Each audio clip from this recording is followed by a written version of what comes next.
halkani waa Namibia, wadan ka mid ah wadamada loogu dalxiis badan yahay Afrika, balse quruxdaas loo dalxiisayo ayaa waxa ka dambeeyo dhulal badan oo aan la deganeyn. Haddaba wadanka Namibia baaxadiisa dhulka ayaa waxay tahay 824,292 kilomitir, halka dadka ku noolna ay gaarayaan 2.6 milyan oo qof. haddii aan barbar dhigno Minnesota ayaa haddaba waxa ku nool 5.7 milyan oo qof. Micnaha Minnesota ayaa yar balse dad badan. haddaba Namibia ayaa waxay ahayd wadankii ugu dambeeyo ee ku guuleysto xorriyadiisa, wuxuuna ku guuleystay xorriyadiisii sanadkii 1990kii.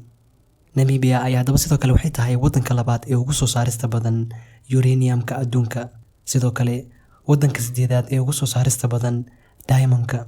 Namibia sidoo kale waa wadan leh xeebta 10aad ee ugu dheer qaaradda Afrika, balse nimcooyinkaas badan markii laga jeesto waa wadan aan degnayn.